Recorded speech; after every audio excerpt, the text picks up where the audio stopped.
আল্লাহ পাক রব্বুল আলামিন বলছেন ওয়ারাত্তিলিল কুরআনা তারতিলা, কোরআনকে ধীরে ধীরে তার তিলের সাথে আদায় করে পড়ো। এটা আল্লাহ পাক বড়ই পছন্দ করেন এবং আল্লাহ পাক রব্বুল আলামিন কোরআনকে শুনতে থাকেন। বলেন সুবহানাল্লাহ। বান্দা যখন কোরআন তেলাওয়াত করে আল্লাহ পাক মনোযোগ দিয়ে বান্দার তেলাওয়াত শোনেন। আলহামদুলিল্লাহি রাব্বিল আলামিন যখন বান্দা বলে তখন আল্লাহ উত্তর দেন হামিদানি আবদি, আমার বান্দা আমার প্রশংসা করেছে। বলেন সুবহানাল্লাহ। আল্লাহ উত্তর দেয় প্রত্যেকটা বান্দার কোরআন তেলাওয়াতের উত্তর প্রত্যেকটা আয়াতের পর পর আল্লাহ দিতে থাকেন। মুহতারাম হাজিরিন, এখন বলেন কোরআন তেলাওয়াত করা দরকার আছে কি? এই জন্য আমাদের এই কোরআন তেলাওয়াত বেশি বেশি করতে হবে। আল্লাহুম্মা বারিক লানা ফি রজব ওয়া শাবানা ওয়া বাল্লিগনা রমাযান। হে আল্লাহ, আপনি আমাদেরকে রজব এবং শাবান মাসে বরকত দান করে রমজান পর্যন্ত পৌঁছে দিন। এখন থেকে এই দোয়াটা পড়তে হবে আমাদের, পারা যাবে না ইনশাআল্লাহ? আমরা এই দোয়াটা পড়ব, নিজেরা আমল করব, অপর ভাইকে বলবো। কারণ লা ইরাদ্দুল কযাউ ইল্লা দুআ, ফয়সালা পরিবর্তন হয় না কিন্তু দোয়ার কারণে হয়। আপনার আমার কপালে আল্লাহ পাক ফয়সালা করে রাখছেন জন্মের পরে, ঠিক কিনা জোরে বলেন, যে এটা জান্নাতে যাবে না জাহান্নামে যাবে। ফামিনহুম শাকিয়্যু ওয়া সাঈদ, কেউ হবে শাকি কেউ হবে সাঈদ, কেউ হবে শাকি কেউ হবে সাঈদ। এখানে একটা সুন্দর, একদিন আমার একজন নাম জিজ্ঞাসা করতেছে যে হুজুর একটা নাম দেন। আমি বললাম যে আপনার ছেলের নাম আপনি রাখেন আবু সাঈদ। কি নাম? খুশি হয়ে গেছে। কয়েকদিন আগে আবু সাঈদ এইভাবে হাত দিয়ে জীবন দিছে কিনা আপনারা জানেন? এক জীবন দিয়েই দেশটার মোড় কি করে ফেলছে, পরিবর্তন করেছে। বলেন না সুবহানাল্লাহ। আর একজন আরেকটা মেয়ের নাম চাইলে আমি বললাম যে মেয়ের নাম দেন হাসিনা। কি নাম? 10 মিনিট পরে কয় হুজুর আপনি আর নাম পাইলেন না। এত বড় একটা গজবের নাম আপনি আমারে দিলেন, আমার মেয়ের নাম। অন্য কিছু রাখবো কিন্তু হাসিনা রাখবো না। বলেন না সুবহানাল্লাহ। ইজ্জত দেওয়ার মালিক কে? কুলিল্লাহুম্মা মালিকাল মুলকি তুতিল মুলকা মান তাশাউ ওয়া তানজিউল মুলকা মিম্মান তাশাউ ওয়া তুইজ্জু মান তাশাউ ওয়া তুযিল্লু মান তাশাউ বিয়াদিকাল খায়র। আল্লাহ পাক রব্বুল আলামিন বলছেন, আল্লাহ পাক রব্বুল আলামিন কাউকে ইজ্জত দান করেন, কাউকে বেইজ্জতি করেন, কাউকে সম্মানের চেয়ারে বসান, আবার কাউকে বেইজ্জতি করে সম্মানের চেয়ার থেকে টেনে নামান। ঠিক কিনা জোরে বলেন? তো এই জন্য যতদিন পর্যন্ত ইসলামের পক্ষে থাকবেন ততদিন পর্যন্ত আপনার সম্মান আল্লাহ পাক রাখবে। ঠিক কিনা জোরে বলেন? ইসলামের পথ থেকে যখনই সরা শুরু করবেন দেখবেন যে বেইজ্জতি কিভাবে এসে আপনাকে হানা দিবে আপনি নিজেও টের পাবেন না। এই জন্য ইসলামের পক্ষে থাকার নিয়াত আছে তো ইনশাআল্লাহ? পবিত্র কোরআনের সাথে থাকতে হবে আমাদের, সব সময় কোরআনের পক্ষে থাকব। পবিত্র কোরআনের যত আপনার আয়োজন আছে সবগুলাকে মন থেকে সাপোর্ট করব। পারা যাবে না ইনশাআল্লাহ? কালকে এক ভাই, আমরা মাহফিলের কার্যক্রম করে মাহফিলের কিছু সামানা নিয়ে আসতেছি তার সিএনজিতে, সে বলল যে হুজুর যেহেতু মাহফিলের কাজ ভাড়াটা আমি কমায় রাখলাম। বলেন সুবহানাল্লাহ। একটা ভাড়া ছিল, সে দিনের কাজ বুঝে, সে আমাদেরকে চেনে না জানে না কিচ্ছু না, অপরিচিত মানুষ, কিন্তু বললো যে দিনের কাজ করতেছেন, এই দিনের কাজের কারণে আমি আপনাদের থেকে ভাড়াটা কম রাখলাম। বলেন তার ভিতরে ঈমান আছে কিনা? এই ঈমান তারে কোথায় পৌঁছাই দিবে? তো আপনারা দিনের পথে লাগার জন্য রাজি আছেন তো ইনশাআল্লাহ? দিনের পথে আল্লাহ পাক রব্বুল আলামিন মুজাহিদদেরকে কবুল করেছেন। সাহাবায়ে কেরাম যখনই জিহাদের ডাক শুনতেন, কোনো কষ্টের কাজের কথা শুনতেন, তখন তারা লাব্বাইক বলতেন। কি বলতেন? আর মুনাফিকরা পালিয়ে যেত, বলতো যে না না কষ্ট, কাজ কি? কষ্ট। খেদমতে খোদা মেলে ইবাদতে জান্নাত। খেদমত করলে কাকে পাওয়া যায়? আর ইবাদত করলে জান্নাত। এখন বলেন আল্লাহরে লাগবে না জান্নাত লাগবে? ঠিক কিনা জোরে বলেন? এই জন্য খেদমতে খোদা মেলে। আল খলকু ইয়ালুল্লাহ, আল্লাহ রসুল বলেন সমস্ত মাখলুক হলো আল্লাহর পরিবার। ফা আহাব্বুল খলকি মান আহসানা ইলা ইয়ালিহি, সর্বশ্রেষ্ঠ মাখলুক হলো তারা যারা আল্লাহ পাকের পরিবারের সাথে ভালো ব্যবহার করে। বিড়ালের সাথে খারাপ ব্যবহার করে এক মহিলা জাহান্নামে চলে গিয়েছে। আপনারা জানেন একটা বিড়ালকে কষ্ট দিয়েছিল। কি দিয়েছিল? বিড়ালকে বেঁধে রাখছে গলায় শিকল দিয়ে। এই বিড়ালটা কোথাও যাইতে পারি নাই, খাবার খাইতে পারি না, এক পর্যায়ে সে ওখানে না খেয়ে মারা গেছে। জোরে বলেন নাউজুবিল্লাহ। মহিলাটা নামাজ পড়তো, রোজা রাখতো, এরপরও আল্লাহ পাক রব্বুল আলামিন বনি ইসরাইলের ওই নারীকে জাহান্নামে ঢুকাই দিছে। আবার একটা বেশ্যা নারী, সকালবেলায় সে বের হলো 99টা অপকর্ম সে আগে করেছে, আজকে তার 100 জন কাস্টমার। জোরে বলেন নাউজুবিল্লাহ। খারাপ না ভালো? বের হয়ে দেখলো যে হঠাৎ করে রাস্তার মধ্যে একটা কুকুর, বিশাল গরমের দিনে কুকুরটার জিহ্বাটা 1 বিঘাত পরিমাণ বের হয়ে ছটফট করতেছে পানির কারণে। পানি লাগবে কিন্তু পানি নাই। মরুভূমির মধ্যে পানির অভাব আছে কিনা? আমাদের দেশে এটা বুঝবেন না, মরুভূমিতে গেলে বুঝবেন। ওই মহিলার মনে একটু দয়া এসে গেল যে জীবনে অনেক খারাপ কাজ করেছি, আজকে একটা ভালো কাজ করি। সুবহানাল্লাহ বলেন। হেদায়েতের মালিক কে? কাকে কখন কোন স্টাইলে হেদায়েত দেবে কেউ কি জানে? জীবনে অনেক খারাপ কাজ করেছি, আজকেও একজনের কল পেয়ে তার কাছে যাচ্ছি, কিন্তু তার আগে একটা ভালো কাজ করার চেষ্টা করি। এবার তিনি চিন্তা করলেন, তার পায়ে ছিল চামড়ার মোজা। কি ছিল? চামড়ার মোজা। একটু শক্ত না? গায়ের মধ্যে ছিল ওড়না। ওড়না খুলে চামড়ার মোজার মধ্যে বেঁধে কুয়া থেকে পানি তুলছে। এই দৃশ্য আল্লাহর কাছে পছন্দ হয়ে গেছে। ওইটা নিয়ে সুন্দর করে কুকুরে পানি পান করিস। কুকুরটা ওই মহিলার দিকে তাকায়, কারণ কুকুর কিন্তু এমন জিনিস, তার রব প্রভু ভক্ত। ঠিক কিনা জোরে বলেন? কুকুরে 1 দিন 2 দিন খাওয়াবেন, 4 দিন 5 দিন খাওয়াবেন, এরপর দেখবেন আপনার পিছু ছাড়বে না। ঠিক কিনা? কত সুন্দর। আপনাকে পাহারা দিবে সারা রাত। সারা রাত না ঘুমিয়ে আপনাকে কি দিবে? পাহারা দিবে। আপনি তারা মারবেন, কাটবেন, কিন্তু আর যাবে না, কারণ ওরা কি করছেন? আপনি খাওয়াইছেন। বলেন না সুবহানাল্লাহ। তো এই যে সিফাতটা আল্লাহ পাকের কাছে বড় ভালো লেগে গেল যে এই বেশ্যা নারী, সে একটা কুকুরকে কি করলো? পানি পান করাইলো। আল্লাহর নবী বললেন, আমি মেরাজে তারে জান্নাতে দেখছি। কোথায় দেখছেন? জান্নাতে। তা আল্লাহ পাক রব্বুল আলামিন পয়সা ঘুরাই দিতে পারেন কিনা? এই জন্য আমরা সব সময় মাখলুকের খেদমতে নিয়োজিত থাকবো। পারা যাবে না ইনশাআল্লাহ। ইসলামের কাজে নিজেকে বিলিয়ে দিব ইনশাআল্লাহ। যেখানে ইসলামের কাজ আসবে, দাওয়াতের কথা আসবে, কোরআনের কথা আসবে, সেখানে আমরা। ফ্রান্সের একজন মহিলা, এই মহিলা হঠাৎ করে সে, তার ভিতরে একটু ঈমান চলে আসলো। আরবের মধ্যে একবার কবর খনন করা হলো। হঠাৎ করে সেই কবর খনন করে দেখে একজন মহিলার লাশ, কিন্তু মহিলাটা আরবি না, ফ্রান্সের একজন নারী। কোন কোন জায়গার? ফ্রান্সিস। মানে তার চেহারার সুরাত দেখলে কিসের মতো মনে হয়? বিদেশিদেরকে দেখলে দেখেন না, নাকগুলা খাড়া খাড়া, চেহারাগুলা ফর্সা, একটু অন্যরকম না? যে এটা তো এই দেশের না। কিন্তু এই মহিলা এখানে কিভাবে আসলো? এখন আল্লাহর কি ইচ্ছা, ফ্রান্স থেকে একজন স্যার ওখানে এসেছিল আরবে হজ করতে। সে বলতেছে যে তো আমার ছাত্রী, এখানে আসলো কিভাবে? এখন তারা গবেষণা করে দেখলো যে এই কবরটা কার মূলত। একটু গবেষণা করো। গবেষণা করে দেখলো এটা একটা আল্লাহর ওলির কবর। কার? আল্লাহর ওলির কবর। ওই কবরের মধ্যে ফ্রান্সের নারী। আশপাশে সব ঠিক আছে, কিন্তু শুধু ওনার কবরের মধ্যে উনি নাই। জোরে বলেন নাউজুবিল্লাহ। কোথায় গেছে? এরপরে ফ্রান্সে খোঁজ লাগাইলো, ওই মেয়ের কবর খুঁড়ে দেখে যে ওই আল্লাহর ওলি ওখানে চলে গেছে। জোরে বলেন। ফ্রান্সে পড়াইতাম, খ্রিস্টান ছিল। কি ছিল? ফ্রান্সের নারী। আশপাশে সব ঠিক আছে, কিন্তু শুধু ওনার কবরের মধ্যে উনি নাই। জোরে বলেন নাউজুবিল্লাহ। কোথায় গেছে? এরপরে ফ্রান্সে খোঁজ লাগাইলো, ওই মেয়ের কবর খুঁড়ে দেখে যে ওই আল্লাহর ওলি ওখানে চলে গেছে। জোরে বলেন নাউজুবিল্লাহ। ঝামেলা আছে কিনা? এখন এত বড় আল্লাহর ওলি, এত বড় আল্লাহর ওলি, আল্লাহর এত আশেক, কিন্তু কেন ওই খ্রিস্টানের কবরে চলে গেল? আর খ্রিস্টান কেন এই আল্লাহর ওলির কবরে আসলো? প্রশ্ন আছে কিনা? এই নিয়ে ইমামরা সবাই বসে গেছে। কাবাঘরের ইমাম, বড় বড় শেখ যারা আছে, ডক্টররা সবাই বসে গবেষণা করা শুরু করলো। এক পর্যায়ে বলল যে একজন ব্যক্তির আমল সম্পর্কে তার স্ত্রী সব থেকে ভালো বলতে পারে। ঠিক কিনা জোরে বলেন? যাদের বউ আছে তারা বলতে পারে যে আমার স্বামী কতটা ভালো। এটা বাইরের কেউ জানে না, কিন্তু স্ত্রীর সাথে সবসময় উঠা বসা চলাফেরা সেই জানে যে আমার স্বামী কত ভালো। এবার স্ত্রীর কাছে যাও, বউয়ের কাছে যে শোনো। এবার বউয়ের কাছে যাওয়ার পরে বলতেছে ওনার তো সব আমল ভালো ছিল আলহামদুলিল্লাহ, কিন্তু শীতের দিনে যখন ফরজ গোসল হয়ে যেত স্ত্রী সহবাসের পরে, তখন উনি বলতো খ্রিস্টানদের এই নিয়মটা কত ভালো, তাদের কোনো ফরজ গোসল নাই। জোরে বলেন নাউজুবিল্লাহ। মানে মুসলমানদের গোসলটা তার কাছে কি লাগতো না? গোসল তিনি করতেন, কিন্তু এই কথাটা বলতেন এই শীতের মধ্যে গোসল করা মুসলমানদের জন্য এটা কঠিন, কিন্তু খ্রিস্টানদের এই কি করা লাগে না। এই যে ইসলামকে সে কি করলো? ছোট করলো কিনা? খ্রিস্টানদের ধর্মকে বড় করলো, ইসলামকে কি করলো? এটা আল্লাহ পাকের পছন্দ হয় নাই। ওই স্যারকে জিজ্ঞাসা করলো তোমার ছাত্রীর মধ্যে এমন কি পেয়েছো? বললো যে সে এমনি খ্রিস্টান ছিল বা অন্য অন্য ছিল, কিন্তু আমি তার মধ্যে দেখেছি সব সময় সে পাক পবিত্র থাকতো। কি থাকতো?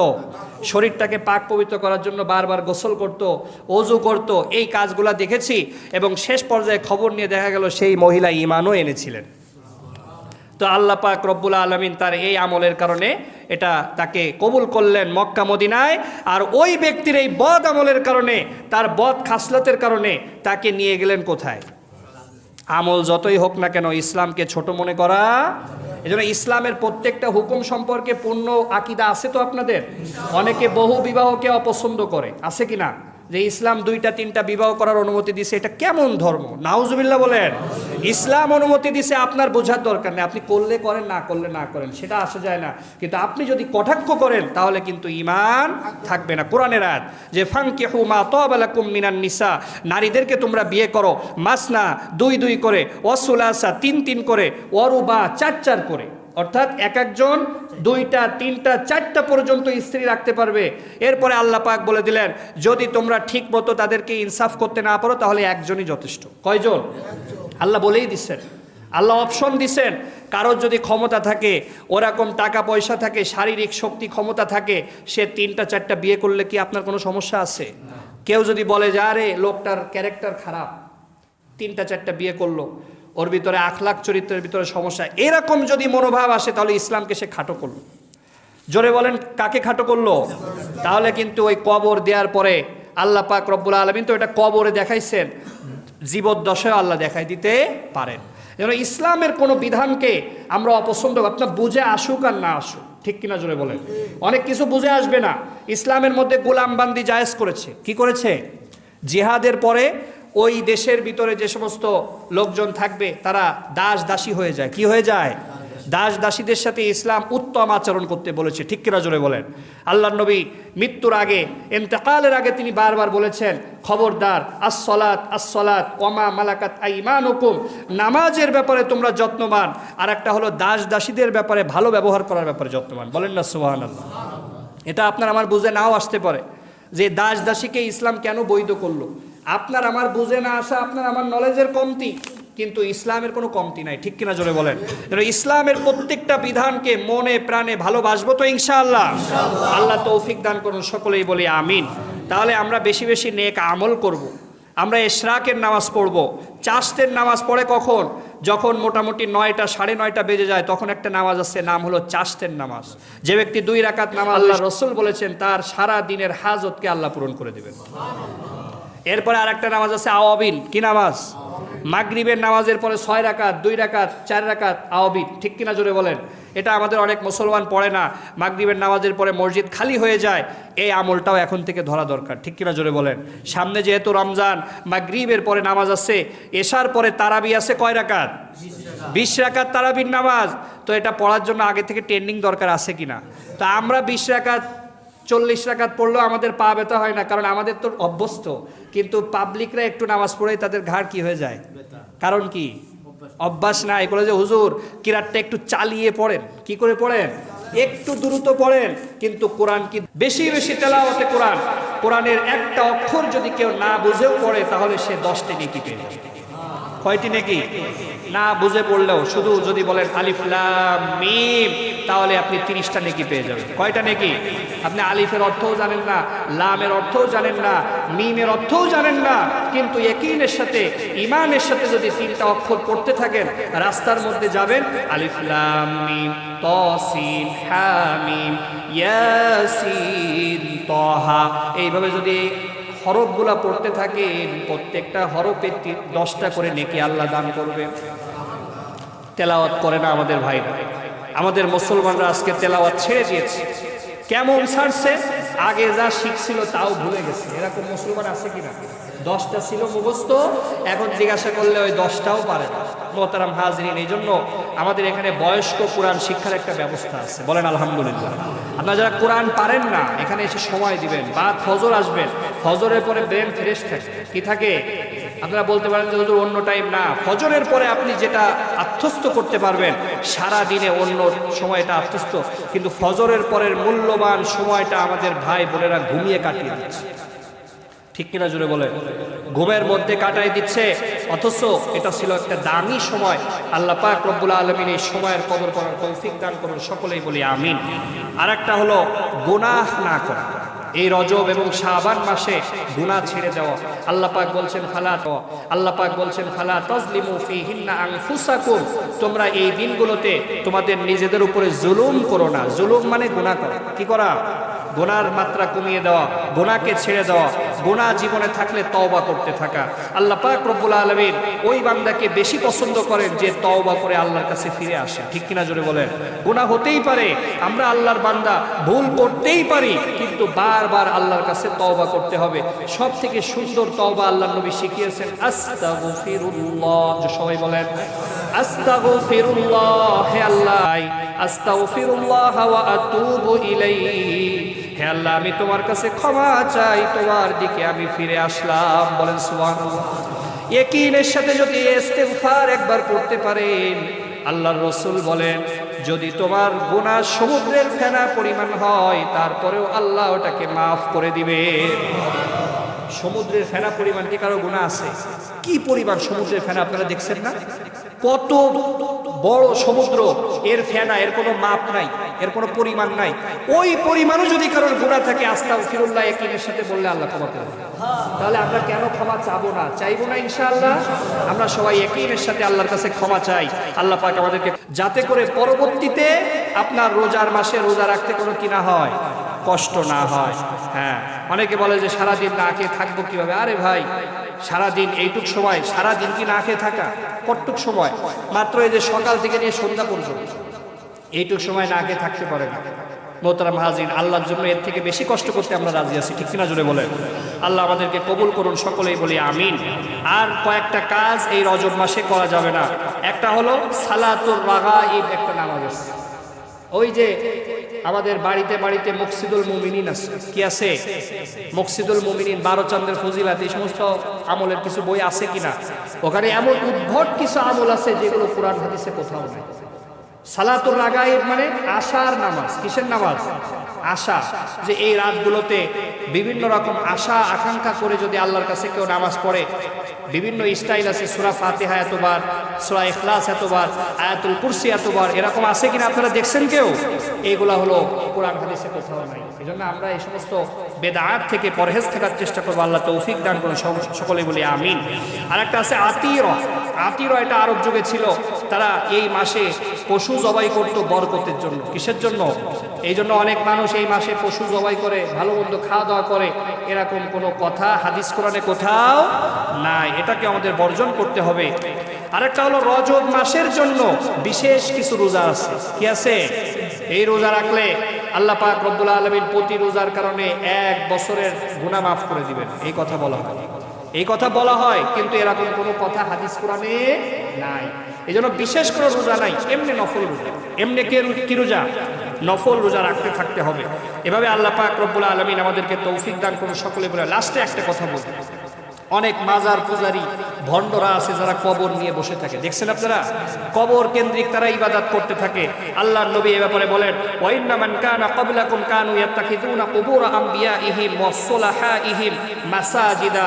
তোমাদের পূর্ববর্তী যুগে কিছু লোক ছিল যারা তাদের নবী এবং ওলিদের কবরকে মসজিদ বানিয়ে নিয়েছে। জোরে বলেন নাউজুবিল্লাহ। কবরগুলোরে কি বানিয়ে নিয়েছে? মসজিদ বানিয়ে নিয়েছে। ফালা তাত্তাখিযুল কুবুর মাসাজিদা, খবরদার তোমরা কবরগুলোকে মসজিদ বানিও না। মসজিদ মানে সেজদার জায়গা বানিও না। কবরগুলোকে কবরের মতোই থাকতে দিতে হবে, কবর সেজদার জায়গা না। কবরে সেজদা করলে আপনার ঈমান চলে যাবে। সেজদা করতে হবে কার দরবারে? আল্লাহর দরবারে সেজদা করতে হবে। কবরের মধ্যে সেজদা করা যাবে না। ইন্নী আনহাকুম আন যালিকা, আল্লাহ নবী বলেন আমি তোমাদেরকে এর উপরে নিষেধ করে দিলাম। وقال عليه السلام لعنة الله على اليهود والنصارى اتخذوا قبور أنبيائهم مساجدا رواه البخاري। বুখারী riwayat, আল্লাহর নবী বলেন ইহুদি নাসারারা তাদের নবীদের কবরকে মসজিদ বানিয়ে নিয়েছে। সুতরাং তোমরা এটা করো না। কারণ আমাদেরকে আগেই বলা হয়েছে ইহুদি খ্রিস্টানরা যা করবে তার বিপরীত কাজ কি করতে হবে? আমরা সেজদা দেব মসজিদে, কোথায়? কোনো মাজারে, গোরস্থানে, ওরসের মধ্যে আমরা সেজদা দেব না। আল্লাহ তৌফিক দান করো, সকলেই বলি আমিন। মোহতারাম হাজিরিন, এই রজব মাসকে সম্মান জেনে রজব মাসের মর্যাদাকে রক্ষা করার তৌফিক দান করুক এবং বেদাতি সকল অপকর্মকে আল্লাহ পাক আমাদেরকে হেফাজত করুক, সকলেই বলি আমিন। ওয়া আখিরু দাওয়ানা আনিল হামদুলিল্লাহি রাব্বিল আলামিন।